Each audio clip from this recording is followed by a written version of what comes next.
Welcome to the Dose of Good podcast, where we celebrate good people and organizations working to make the world a better place. It can be easy to get caught up in the bad things going on in the world and forget about the good happening all around us each and every day. I'm your host, Erin, and I want to share these stories with you and give them the attention they deserve. I hope this podcast educates and inspires you and maybe even motivates you to share a dose of good in your community. Now let's get into today's episode.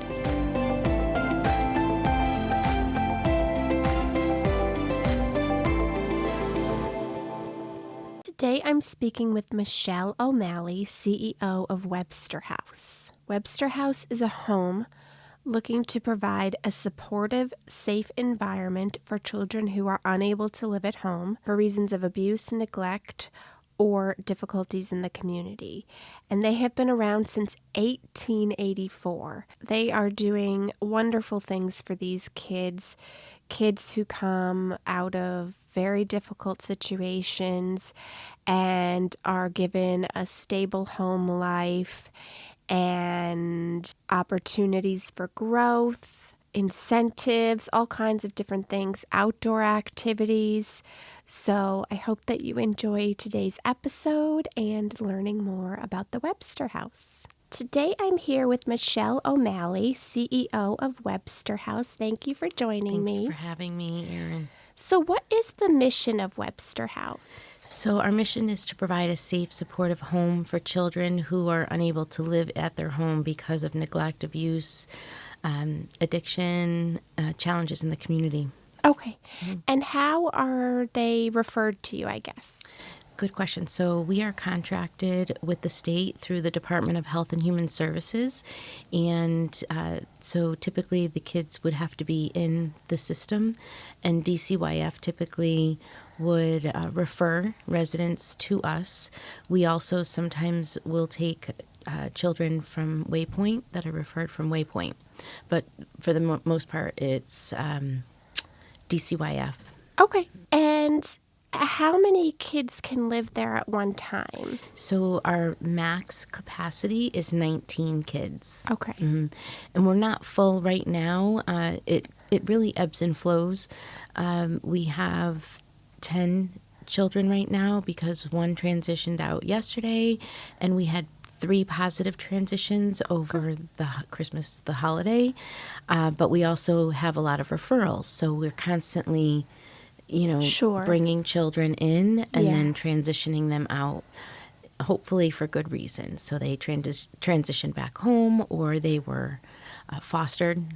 So there's a variety of reasons why they come and go. Yeah. And just for people who aren't familiar, what are the ages that you accept? Sure. The youngest is 8, and 8 to 18 is our contract. But we also do take in kids, teenagers between 18 and 21. It's called the HOPE program to prevent teenage homelessness. Once they're 21, they do have to live, transition out. We don't tend to have that many kids of that age. Okay. Really, the majority of the ages that we have is 14 to 16, it seems. We do have 2 11-year-olds right now. That's the youngest that we have right now. Okay. Mm-hmm. And I'm guessing the time that kids are there varies depending on just the situation and that sort of stuff? That's true, yes. Okay. So, it could be, so if we take in a Waypoint child, for example, that's a 21-day stay, and we might take in an emergency referral, and sometimes kids are with us, up to 3 years. My very first week, we had 3 siblings that had been there for 3 years, and they were all fostered and then adopted by the same family. Oh, so that's a happy ending, yes. Yeah. But I have met former residents who had lived at the house for 8 years. Wow.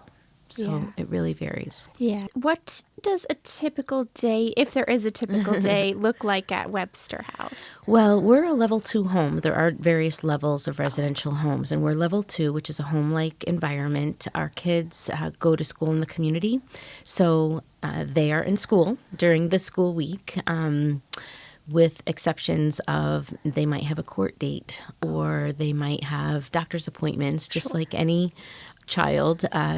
They might be having to stay home sick or they get suspended. So it really does vary, but typically they're in school during the school year. We do keep them busy on breaks and summers. Okay. And so a typical day during a break or summer would be we might take them hiking or they go camping, they go to the swimming at the YMCA. We keep them very busy. Some of them might go to camps. We have a home that's always donated to us in the Cape. So we take the staff and kids go for a week in the summer. So we keep them very busy, hiking, bowling, That's great. all the things that kids like to do. Yeah. And what does your role entail and what drew you to the position? Sure. So this is actually a new position that was created after the former executive director retired. Lou Catano had been there for 37 years. And previous to that, his brother was there. So Oh, the my Catano goodness. brothers were there for a total of 63 years. Okay, It's wow. incredible. And, so typically the executive director was the leader, the top of the leadership chain. And then what they decided was they really needed more fundraising and, revenue generating. So Blair Stairs is our executive director. She runs the program. She's got her master's in social work. So she really is an expert on the clinical side. And my role is really community facing. I Okay. oversee Blair in the house, but I rely on her expertise to manage all of that. And she's amazing and wonderful and compassionate. I report to the board of directors and I coordinate all the grant writing and the fundraising and, board development and donor stewardship. Okay. That's great. Could you tell us about some of the services that you offer? Some examples would be like community volunteering, community employment, recreational programming, which you may have touched on that a little bit, and anything else that any other programs you'd want people Sure. to know about. So I will say we do a lot with our kids. Okay, so they do volunteer themselves in the community with our staff. They ring the bells over the Christmas holiday. They might have been wrapping gifts for an organization. I think it was the United Way that the kids went and helped. All these gifts were donated, and the kids helped select gifts for families in need. So we really encourage them to give back to the community who's very generous to us. And so they embrace that. I think they do understand that. They also, one of the foundations of the Webster House is to provide independent living skills for the kids. So that's something that the staff they're amazing in general, but we provide them with skill building on finances and helping them develop a budget, helping them open a bank account when the time is right, their age is right. We help them learn how to drive. We help them cook. There's just all of those skills that children need to know that they would develop at home. Well, we're their home and we're their guardians, so that's what we do for them. And because in some cases they'll age out and not have a family to fall back on. So we want them to be able to live successful lives when they beyond Webster House. But recreationally, I did share with some of the things that we do with them. I think in general, we treat them like our kids. Yeah. With exceptions. I mean, obviously we have rules and a contract to follow, and there's certain things that we can and cannot do, but we want them to live their best life, the best childhood experience that they can have living in a children's home. Yeah. And we also want our staff to enjoy this experience with them and feel grateful for the opportunity to help these young kids. Yeah, well, I think that's great that you're teaching them those skills because, especially the financial aspect, cooking, I mean, for the most part, kids aren't really taught that in school. And it seems like a very important thing for them to know that some, adults don't even have the knowledge about. So that's great. Well, and what I should say also is that they have chores and they earn an allowance, because who likes to do chores? So there Right. needs to be a little incentive. Yeah. And, I think we do a really good job taking care of these kids and helping them with all of their struggles, but also to be good humans. Yeah, definitely. You said how they do chores and earn an allowance. Is that related to the new behavioral incentive program that was started? The chores and the allowance has been going on for a while. Okay. But the incentive opportunities and initiatives are fairly new. So Blair and the leadership team, and actually I think it was one of our supervisors, our residential counselor supervisors, that came up with this idea. And it's an incentive closet. And we have people that donate items to that. And you can go to our website and find a long list of things that people might want to donate. But basically, it's like going to, you go to an arcade and you win tickets. Sure. And then you cash your tickets in for the prizes. Okay. Well, there's different levels of prizes. And instead of a ticket, for good behavior or any positive behavior, the kids will get little rings. And they have like a carabiner to keep, or something to keep the rings on. And so every Monday, they can cash their rings in to, that's fun. because we're really trying to incentivize positive behaviors. Right. And not, focus on negative behaviors. Yeah. So this is a way to incentivize that. And, their allowance isn't that much that they're going to be able to go buy some things at the store that they might really want. So this is an opportunity.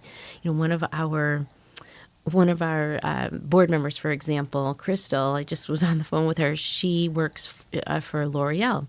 Oh, and so she's been able to donate some really high-end hair products, nice. and so that's something that our kids wouldn't be able to buy on their own. Yeah. And we certainly get donations and buy hair products, but it's not of that level. Yeah. So those are examples, but then there's a variety of other things, puzzles or, candy for a lower level of ring, But it's a great opportunity for the kids, and they get really excited about it. And the incentive closet is actually right outside of my office. So I get excited, too, because there's so many great things in there, and it's nice to see what they're interested in. Yeah. That sounds like a great... go ahead. It is a great program, and I'm sorry, I was just going to add. Oh, no, you're fine. Go the right incentive closet is about a year and a half old, I believe. Okay. And it was a great idea. So, kudos to our team for coming up with that. And another initiative is the Adventure Club. Oh, okay. And that also was an idea that came up from one of our residential counselors, Curtis, I think it was Curtis, and our clinical director, Leroy. So Curtis loves to hike. He's hiked all of the 4,000 footers. Oh, wow. And so he's trying, we try to keep the kids active. Yes. And so this was a great way to incentivize them to be active and to be outdoors and get exercise. And it's just a great idea. And so that's also another way that people can donate, because kids were incentivized to go on, shorter hikes, for example. And I think the very first prize that they could have gotten was one of your, general small Fitbits. Sure, yeah. And then as they do more of the hikes, the incentives grow. So maybe it's hiking boots or, things like of that nature. So I just think it's such a great idea, and it's a way for not only for the kids to get exercise and to be excited about being active, but also for the staff and the kids to do those things together. Yeah, they both sound like great programs to kind of motivate and inspire the kids to not only take part in healthy activities that are good for them, but in the positive behavior and all of that And stuff. get them off the couch, right? Exactly, yeah. Not to just let them watch TV or play video games. Get them active, and that's really important because that also is therapeutic for them. Because a lot of our kids most of our kids have experienced a lot of trauma, Yeah. and so this is really good therapy for them too. That's great. Do you have any upcoming events or fundraisers that you would like people to know about? Yes, thanks for asking. So our annual Night of Giving, it's our 4th annual Night of Giving actually, and it's April 2nd at the Manchester Country Club. And last year we raised $254,000. And our goal this year is that or higher. So I'm really excited about that. It's a wonderful opportunity for people to learn more about our mission and to network with community partners.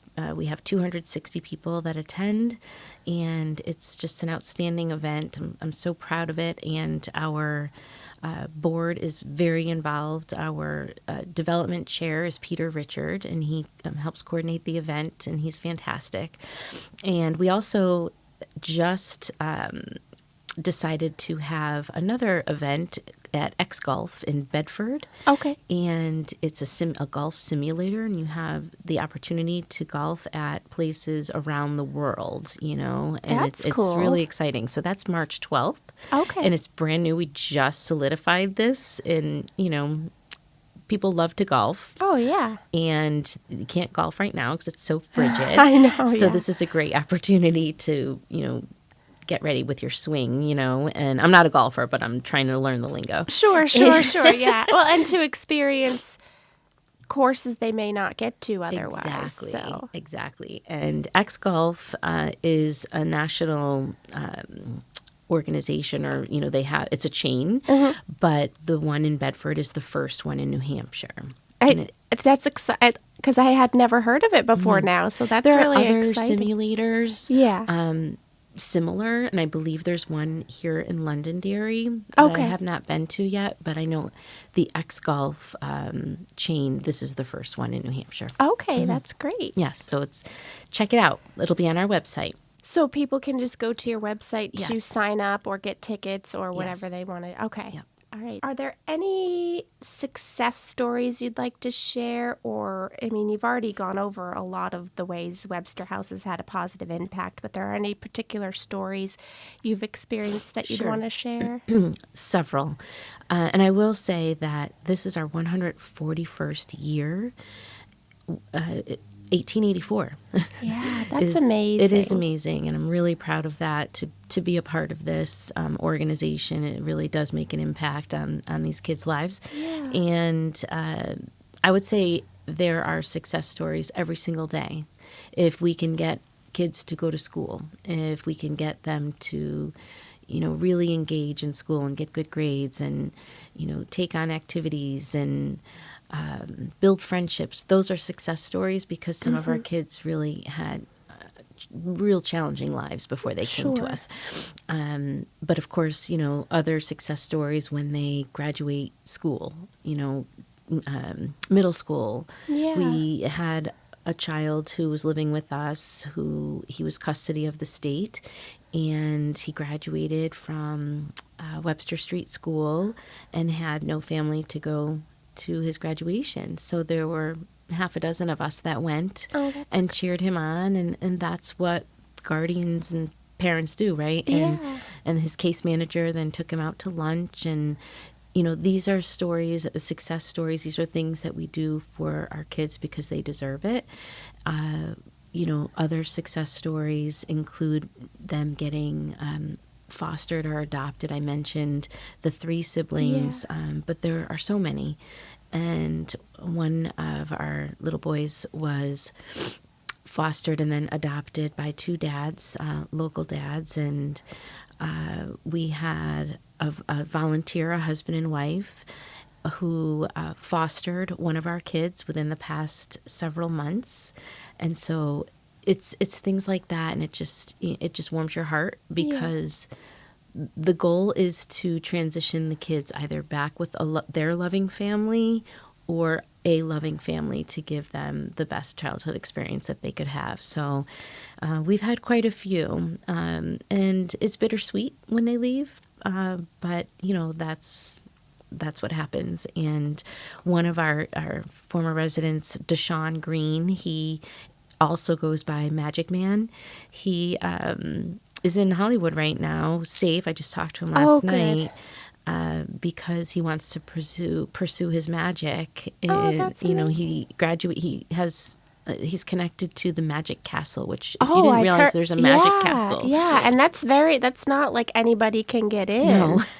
He's very, very talented, and he's a really good kid, and he's a former resident, and it's a success story because he's very committed and dedicated to his own success, which is wonderful. Do a lot of the kids, once they transition out, still keep in contact and kind of update you on how they're doing and everything? They do. It depends, of course. Sure. And we have actually 2 former residents. I think I mentioned one who had lived at the house for 6 years, and she's married with children and grandchildren locally, and another who also lived at the house for 8 years, Doug Boucher, and he actually went to UNH, and he just retired after, I think it was 32 years of teaching in the Dairy School District, and he comes back, and he can't speak highly enough about the Webster House, so, which is wonderful because, the kids that are with us now, they might not want to be with us. They don't always understand why they're there. But as they become adults, they realize what an important part of their life we were. Webster House was. Yeah. So it is really special. And yes, we do keep in touch with them. That's great. Mm-hmm. Is there anything else that you'd like people to know about Webster House? You've shared a lot, but is there anything maybe we missed? If you ever want to learn more, I'm always welcome. I always welcome people to come to the house and meet with me, and I can share the mission. I can give you a tour.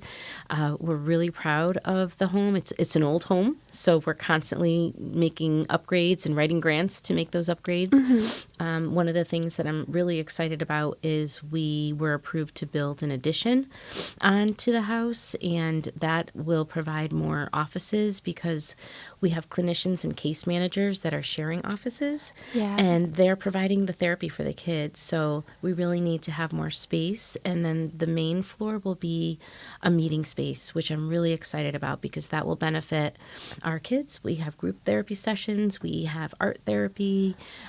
It'll be great for meetings with their case managers and their whatever the community outlets that they need to meet with. We also can have our staff trainings there. We don't have a space like that right now. And so it's something that I really think is important to build the culture within our house with our staff and our kids. But also we can have board members, our board meetings there, and community events to welcome our community in and help share our mission. That's great. Well, I'm glad that that's going to happen for you. Really excited. Well, then I just have 2 final questions that I ask everybody that comes on. The first being, which nonprofit you think we should feature next? Oh, there's so many, and I'm really proud of all of the nonprofits that we have in our community. Oh, I would say the 2 that come to my mind are Girls at Work, which is in the Mill Yard, and they bring in girls at risk in the community and help them learn how to build. And use their hands and how to build, and it really empowers these girls. And the other is Friends of Anya, who they have 2 homes on the west side, and Christine Phillips and her husband started this program for grieving children. And it has grown immensely, and they are very successful, and they provide grief services for free for children and their families who have lost loved ones. Those both sound like great organizations. Yeah, definitely. And if you have particular people to contact before you leave, if I can, because sometimes it's hard for me to reach the right person at these organizations. So yeah, that would be great. Absolutely. Okay. And then the last question is, what is, and it's hard to pick one thing. So just an example, and you've already kind of shared some stuff, but what is the kindest thing you've either witnessed or been a part of? Oh gosh. So even it was just yesterday. It doesn't always happen this way, of course. It's the kids in the house, sometimes they're like siblings, right? Of And they course, don't always get yeah. along, of Yeah. course. But the two 11-year-olds yesterday came back from school and they were so excited. And one of them was telling me about someone that they liked at school and someone that liked them. And I said, "Oh, that's really exciting." Aw. And they said, "Oh, but did you hear from so-and-so?" I'm not going to say their names. Oh, of Did you course, hear yeah. from so-and-so? And I said, "No, not yet." "Hey, so-and-so, come here. Tell Michelle what happened today." And it was another example of, well, my friend told me that this person liked me. And it was just really Aw, cute, that but is cute. not about, who likes who, but they are embracing each other's happiness. Yeah, And yeah. They it's wanted to just, make sure they shared that it's with really you. sweet, Yeah. and they come home with their, the kids go to Webster Hillside, and I think it's Wolf of the Week. I forget what the mascot is, but they come home with their certificates, that they were Student of the Week or Oh, whatever it is, and we wow. hang them in our offices, and it's really sweet. Those are the things that on a daily basis warm your heart. Yeah, definitely. That's great. Thank you for sharing course. that. And thank you so much for being here today and It's my sharing pleasure. about Webster House. I'm glad that we can let people know about them, and hopefully they'll either reach out to go and meet with you or get involved by going to one of the events that you have coming Thank up. you so much. Can we add our website to Yes, if you want I'll give to that to say you. it, then I'll add it in the notes and put it up on the YouTube video. WebsterHouseNH.org. Okay, perfect. Thank you. All right, well, thank you so much. Have a great day. Thanks so much. Bye-bye. I hope that you enjoyed today's episode with Michelle and learning more about the Webster House. I know I wasn't super familiar with them or what they did before this episode, and I've driven past this house many times in my life, didn't really know what it was or, again, what they did there, but they are a great organization doing amazing things for the children who live there. And as you heard, there's some wonderful success stories of children who've transitioned out of the home and are now adults. So I hope that you will check them out. Go check out their website, maybe try to attend their golf event or their big event in April. They are really a worthy organization, and I hope that you feel inspired to give them some help. I will leave all of their information in the description. Be sure to rate and review the podcast so that more people can find it. Subscribe to our YouTube channel, and make sure you are following on Instagram and Facebook for all the latest information regarding the Dose of Good podcast. Thank you so much for listening or watching and supporting the podcast. It really does mean a lot to me.